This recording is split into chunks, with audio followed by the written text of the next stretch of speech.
บายดีทุกคนมื้อนี้มาพ้อกันอีกแล้วบรรยากาศคือร้อนโพดร้อนโพแต่ทุกคนร้อนๆแบบนี้ปรึกษากันกับเสียเพิ่นว่าไปหาแนวเย็นๆแซ่บๆหวานๆกินเป็นหยังเสียเพิ่นก็บอกไปก็ไปแล้วไปเซเว่นเว้ากันผู้ดีเห็นร้านขายมะพร้าว7ลูก100ทุกคนข่อยก็บ่รอช้าเลยเนาะข่อยก็สั่งแม่ค้าเลยโลดแหละเอามะพร้าวให้แน่แม่ค้าเอื้อยแล้วก็ถามข่อยว่าเอาเท่าใดข่อยก็แนมหน้าใส่กันกับเสียเพิ่นว่าเอาเท่าใดมะพร้าวนี่ผู้ดีเสียเพิ่นว่าเอาคนละ100ไปเลยช่วงนี้ห่างกายบ่กระปี้กระเป๋าเพิ่นว่าข่อยก็ว่าโอเคจัดไปเอื้อยแล้วก็ยกมะพร้าวมาเป็นแสนข่อยกับเสียก็เมาไปเลยนะคนละ100มื้อนี้เมาไปคนละ100ได้14หน่วยทุกคนเอื้อยเพิ่นพาผู้เดียวบ่ไหวพอดีข่อยก็มาซอยเอื้อยเพิ่นเนาะเพราะว่ามันเสียเวลาเนาะเอื้อยแล้วถามเบารถว่าพาเป็นบ่เบารถโอ้ยสบายเอ้ยเพราะว่าอยู่บ้านเอ้าไปหาหลักกินตลอดว่าโอ้ยเบาหยอกเด้อทุกคนเพราะว่ามะพร้าว14หน่วยเนาะทุกคนเอื้อยเพิ่นปอกผู้เดียวมันก็สิซ่าแน่บ่ไหวเพราะว่าเอื้อยเพิ่นมาขายผู้เดียวมื้อนี้ถือว่าดวงดีแฮงได้มาเซเว่นเห็นเอื้อยเราขายมะพร้าวปาดโตปกติบ่เคยเห็นจักเทื่อเรามาขายพามะพร้าวไปนำกะย้านผ้าถึกมือไปนำเพราะว่ามีดเราคม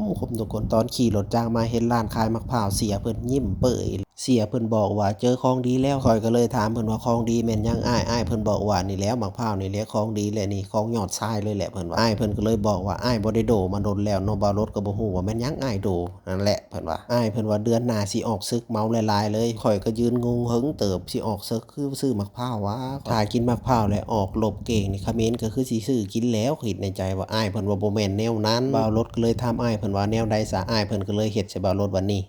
ห้วยข้อยก็บ่รอช้าเลยเนาะข้อยก็ยกก่อนเพิ่นโลดแล้วเพราะว่าเมียสิมามื้ออื่นถ้าว่ากินไปแล้วมันบ่มีพลัง200นี่เจ้าจ่ายเด้อบ่าวรถบอกเพิ่นโอเคเสียเพิ่นบอกว่าเอ้ยเราก็ยืนงงอยู่เพราะว่าบ่าวรถกับเสียเพิ่นเว้ากันเรื่องพลังเนาะเราบ่เข้าใจ7หน่วย100นี่คุ้มค่าได้ทุกคนเพราะว่ามะพร้าวของเอื้อยแล้วหน่วยใหญ่แฮงขนาดเลยกินหน่วยเดียวนี่อิ่มเลยน้ำก็หลายหวานพร้อมน้ำมะพร้าวเป็นสิ่งบำรุงร่างกายกินดีซีบ่ตกเสียเพิ่นบอกว่าซั้นมาซื้อร้านเอื้อยแล้วคักๆทุกคนเพราะว่าเฮาเลือกเอาเองพาเอาเองก็ได้เอื้อยแล้วบอกว่าตามสบายเลยแล้วแต่สะดวกเราว่ามักหน่วยใดเลือกเอาเลยมะพร้าว14หน่วยมันบ่แม่นของง่ายเด้เนาะทุกคนเนาะคนเดียวผ่าปาโตเผื่อสิแล้วคิดในใจอยู่ว่าสิถามเอื้อยเราคือบ่เอาแฟนมาขายนำวะหากย้านเอื้อยเรามีดแทงหลังจากที่ผ่ามะพร้าวแล้วก็เก็บใส่ถุงเนาะทุกคนถุงหนึ่ง7หน่วยปาดโตหิวเมื่อจนบ่ได้เจ้าว่าบอกได้เลยเสียเอ้ยถ้าเสียกินเบิด7หน่วยนี่บอกเลยว่าคืนนี้ฮะโดบ่มีบ่อนไหวโดบ่มีบ่อนลงเอื้อยแล้วก็ยังใจดีอีกแถมอีก1ลูกแล้วว่าอ้าวค่าผ่าบ่าวรถก็เลยขอบใจเอื้อยเพิ่นหลายๆที่เอาให้อีกเนาะจาก